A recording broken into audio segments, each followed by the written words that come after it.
आप देख रहे हैं द हिंदुस्तान रिपोर्टर। इस वक्त हम बरेली सर्किट हाउस में हैं और हमारे बीच में हैं महादलित परिसंघ के राष्ट्रीय अध्यक्ष भवन रावत जी, पूर्व उपाध्यक्ष राष्ट्रीय सफाई कर्मचारी आयोग।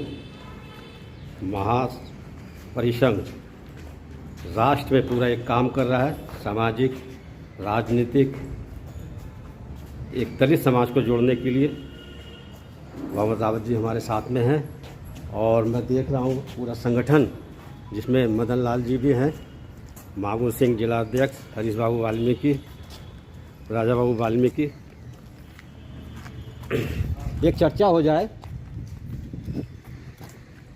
द हिंदुस्तान रिपोर्टर में आपका स्वागत है। धन्यवाद। आपका पूरा नाम? बबन रावत हूँ मैं, महादलित परिसंघ के राष्ट्रीय अध्यक्ष और पूर्व उपाध्यक्ष राष्ट्रीय सफाई कर्मचारी आयोग, भारत सरकार। बरेली आगमन पर आपका स्वागत है। धन्यवाद। सर, थोड़ा सा जानकारी अगर ले लें, क्योंकि लंबे समय से आप परिसंघ के माध्यम से दलितों की आवाज़ बने हुए हैं और पूर्व उपाध्यक्ष भी रहे राष्ट्रीय सफाई कर्मचारी आयोग में। ज्ञात हुआ है कि राष्ट्रीय भ्रमण है आपका, तो बरेली यहाँ कहाँ कहाँ बस्तियाँ वगैरह देखी दलितों की? हाँ, ये उत्तर प्रदेश के 7 दिवसीय प्रवास पर आया हूँ। बरेली, बदायूं, चंदौसी, चंबल, मुरादाबाद और उसके बाद 3 दिनों के लिए लखनऊ जाऊंगा। और यहाँ बरेली में कल दिन भर सफाई कर्मचारी महादलितों की बस्तियों का दौरा किया, लोगों से मुलाकात किया और यहाँ महादलित परिसंघ के जो भी पदाधिकारी थे वो सब हमारे साथ रहे। आज भी हैं कुछ पदाधिकारी। तो ये संगठन पिछले 10 साल से काम कर रहा है। लगभग 10 साल हो गए थे। 10 साल हो गया और 10 साल में भारत के 25 से 26 राज्यों में। मैं अगर थोड़ा रोकूं, अगर 10 साल की बात आई, जैसे आपके साथ बबन रावत, तो इसका अर्थ क्या बबन का है? मालूम बबन का अर्थ क्या है? निर्माण होता है। अगर जानकारी में रखा जाए, इसको दूसरा अर्थ होता है इसका निर्माण। तो एक अच्छा निर्माण कार्य जैसा नाम है आपका, है ना, तो 10 साल एक बहुत लंबा समय हो गया। और कुछ यही पढ़ने को और जानकारी मिल रही मीडिया के माध्यम से कि बिहार में भी आप एक नई पहल लाने जा रहे हैं, जो राष्ट्रीय सफाई कर्मचारी आयोग।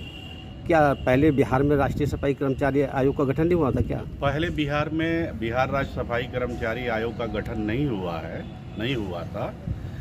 लेकिन हमारे प्रयास के बदौलत इस बार इसलिए पूछ रहा हूँ। हाँ, माननीय नीतीश कुमार मुख्यमंत्री बिहार राज्य में सफाई कर्मचारी आयोग का गठन करने का पहल किया है।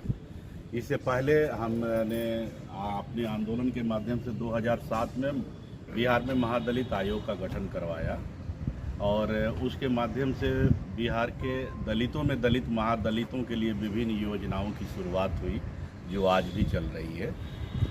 तो इस तरह से हमारी कोशिश ये रहेगी कि पूरे देश में सफाई कर्मचारियों के लिए जो आयोग है वो हर राज्य में बने।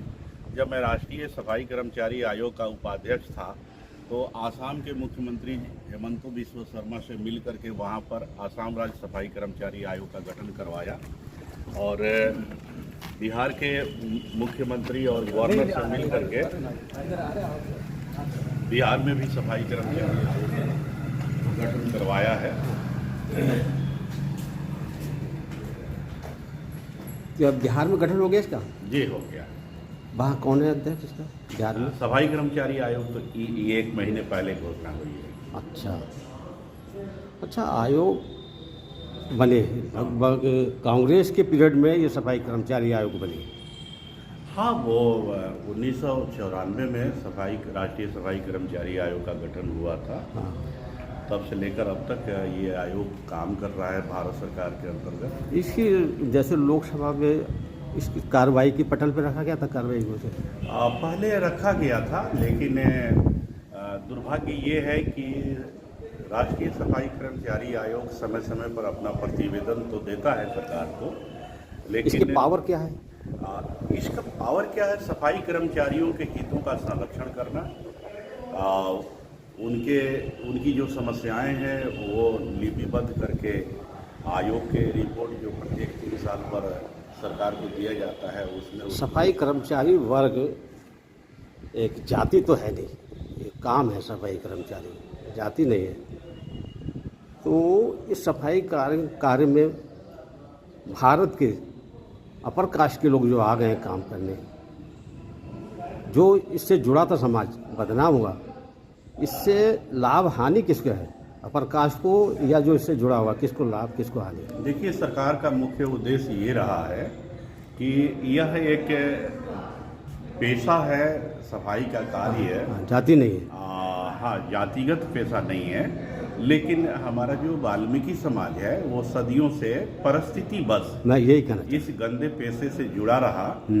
और इसका अर्थ ये नहीं कि ये कार्य सिर्फ वाल्मीकि समाज के लोग करेंगे, दूसरे समाज के लोग भी कर सकते हैं। जैसा कि आजकल दूसरे समाज के लोग भी सफाई के कार्यों में आ रहे हैं, लेकिन इसमें एक खामियां ये है कि दूसरे समाज के लोग सफाई पेशे में, सफाई के कार्य में आ तो रहे हैं लेकिन काम नहीं कर बहुत राइट। जैसे आपने देखा होगा कि विगत वर्षों पहले मायावती जब मुख्यमंत्री थी तो मायावती जी ने पंचायती राज विभाग में नगर पंचायती राज विभाग में लगभग 1,08,000 सफाई कर्मचारियों की बहाली की थी।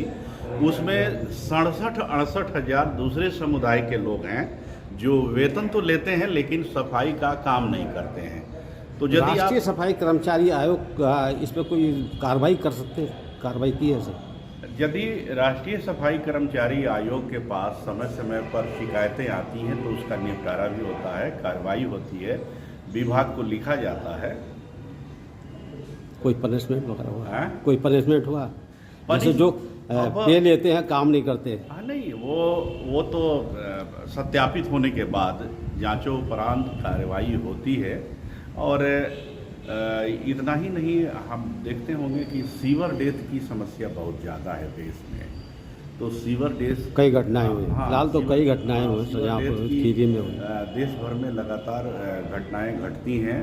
तो आयोग, भारत सरकार, भारत के सुप्रीम कोर्ट के निर्देश के आलोक में जहां कहीं भी सीवर डेथ की घटनाएं होती हैं, आयोग के अध्यक्ष, उपाध्यक्ष और सदस्य वहां जाते हैं और उस पर त्वरित संज्ञान लेते हैं, एट्रोसिटी एक्ट के तहत मुकदमा करवाते हैं और मैनुअल स्कैवेंजर एक्ट के तहत पीड़ित परिवार को तत्काल प्रभाव से माननीय प्रधानमंत्री जी ने बनारस में सफाई कर्मचारियों के पैर भी धोए, तो एक बड़ा मैसेज गया, भारत में नहीं विदेशों में यह मैसेज गया कि देश का प्रधानमंत्री सफाई कर्मचारियों के पैर धोए। तो भाई साहब, यदि देखा जाए तो यह देश वर्ण और जाति व्यवस्था पर आधारित देश है और नीचे के लोग ऊपर नहीं जा सकते हैं, ऊपर के लोग नीचे नहीं आ सकते हैं। तो आपको एक ऐतिहासिक घटना का जिक्र करना चाहता हूं कि काशी में देश के प्रथम राष्ट्रपति डॉक्टर राजेंद्र प्रसाद जी ने 125 ब्राह्मणों का पैर पखारने का काम किया था जब वो राष्ट्रपति थे। तो ब्राह्मणों का पैर पखारने का काम किया था। तो ब्राह्मण तो ऐसे ही इस योनि में, मनुष्य योनि में सर्वश्रेष्ठ हैं और देवताओं के देव हैं, लेकिन माननीय प्रधानमंत्री ने समाज के अंतिम कतार में खड़े लोगों का, जिन्हें हम सफाई कर्मचारी कहते हैं, पैर पखारने का काम किया। ये अपने आप में बहुत बड़ी बात है।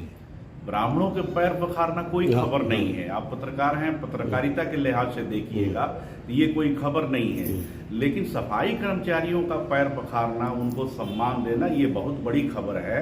और लाल किले से माननीय प्रधानमंत्री ने एक घोषणा भी की थी कि सबसे बड़ी घोषणा की थी उन्होंने, और वाल्मीकि समाज को, मेरे पास है वो वीडियो, वाल्मीकि समाज को सीधे तौर पे कहा कि वाल्मीकि समाज ने हमें बहुत वोट दिया, सहयोग किया है, हमें इस वर्ग के लिए कुछ करना है।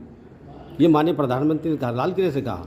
माननीय प्रधानमंत्री नरेंद्र मोदी जी जब से प्रधानमंत्री बने हैं, अक्सर अपने संबोधनों में वाल्मीकि समाज की चर्चा करते हैं और वाल्मीकि समाज की चर्चा वे इसलिए नहीं करते हैं कि उनको यह समाज वोट करता है, वो इसलिए वाल्मीकि समाज की चर्चा करते हैं क्योंकि आप देखेंगे दुनिया के जितने भी महापुरुष हैं उन्होंने कहा कि अंतिम आदमी को मुख्य धारा से जोड़ो। अंतिम तो अंतिम आदमी कौन है? ये महादलित सफाई कर्मचारी लोग हैं और इन सफाई कर्मचारियों को मुख्य धारा से जोड़ने के उद्देश्य से इनके लिए वो काम कर रहे हैं और उनके द्वारा काम करने के पीछे का उद्देश्य ये है कि इस देश के जो आम नागरिक हैं वे अपनी नजरिया सफाई कर्मचारियों के प्रति महादलित परिसंघ पूरे राष्ट्र में इसकी यूनिट है?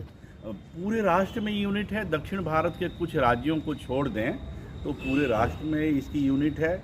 आपके पूरब में मेघालय से लेकर के पश्चिम में गुजरात तक, उत्तराखंड से लेकर के आंध्र प्रदेश तक महादलित परिसंघ की यूनिट है और यह जमीन पर काम कर रहा है। एक बात बता दूं, एक क्रॉस क्वेश्चन। हाँ बताइए।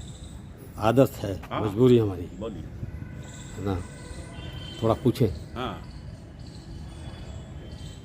संगठन एक शक्ति होती है, बाबा साहब का नारा था और बुद्ध ने भी, पहले बुद्ध ने ही लिखा, शिक्षित बनो, संगठित रहो, संघर्ष करो। तो ये परिसंघ एक आपका महादलित परिसंघ है, उसका नाम क्या है? महादलित परिसंघ। महादलित परिसंघ। एक दूसरा भी परिसंघ है, उसका नाम बताएं थोड़ा मदन पाल जी। मुझे तो केवल अपने संगठन का नाम पता है। बहुत बढ़िया, बहुत बढ़िया, सॉरी, ठीक, बहुत ही गुड क्वेश्चन। हमारे परिसंघ का कार्य जो राष्ट्रीय स्तर पर चल रहा है, मैं सरकार को लेकर क्रॉस क्वेश्चन कर रहा हूँ कि इस दलित समाज को जो हमारी राष्ट्रीय सरकार की योजनाएं हैं इसका लाभ मिल पाता है? देखिए, आज़ादी के बाद से जब से देश लगभग 75 वर्ष हो गया आज़ादी के, ये दलितों में जो दलित हैं जिनको हम महादलित कहते हैं, हाँ। इनको सरकार की बहुत सारी योजनाओं का लाभ नहीं मिला है। इसके पीछे कई कारण हो सकते हैं। जानकारी ना होने की वजह से, जानकारी मैंने के अभाव कहें, शिक्षा की कमी कहें या प्रशासनिक चूक कहें, जो भी आप कह लीजिए। तो ये संगठन इतने हैं तो ये जानकारी क्यों नहीं मुहैया कराते? नहीं, हम लोग जागरूकता फैलाते हैं, अवेयरनेस कैंप लगाते हैं। हमारे जो पश्चिमी उत्तर प्रदेश के अध्यक्ष हैं और उत्तर प्रदेश के महादलित परिसंघ के प्रभारी मदन पाल जी ये अवेयरनेस कैंप लगाते हैं और लोगों को जागरूक करते हैं। सरकार की जो योजनाएं हैं उन योजनाओं के बारे में हम लोग बताते हैं। मदन पाल जी ने तो बहुत अच्छी यूनिट खड़ी कर दी आपकी बरेली में। और इस संगठन का मुख्य उद्देश्य बाबा साहब अम्बेडकर द्वारा बताए हुए रास्ते पर परिसंघ के लोगों को और इस देश के महादलितों को ले जाना है।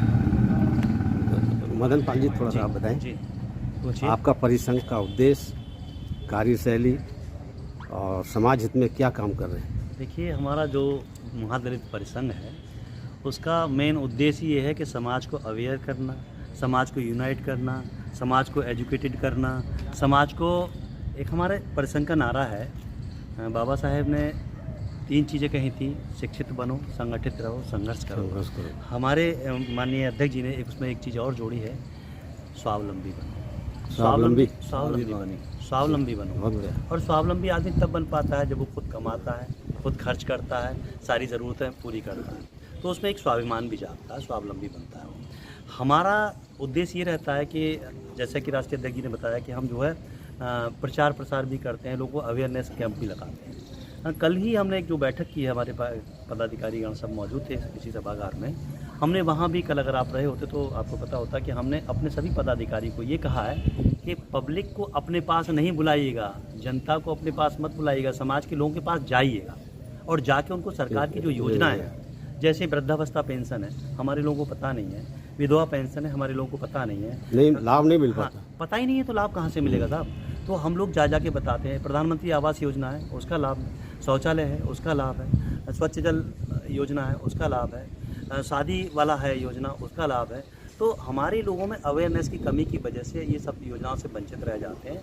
हम लोग अपने सभी कार्यकर्ताओं को, पदाधिकारियों को कहते हैं कि आप समाज कल्याण जाइएगा, वहाँ की योजनाओं को देखिए कौन कौन सी योजनाएं अभी धरातल पर चल रही हैं। आप जो है पिछड़ा वर्ग में जाइएगा, वहाँ पता करिएगा। आप वित्त निगम में जाइएगा, वहाँ पता करिएगा। जिला उद्योग केंद्र जाइएगा, वहाँ पता करिएगा।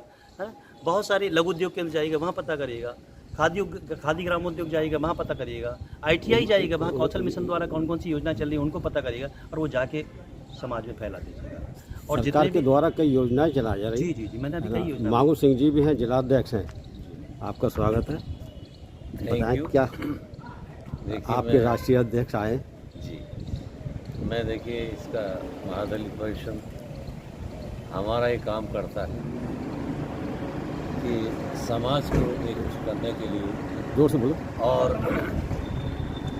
समाज के हर एक काम में आने के लिए, जैसे हमारे समाज के छोटे वर्ग के लोग हैं उनका साथ देना, एजुकेशन में भी साथ देना, और कोई भी हमारे समाज में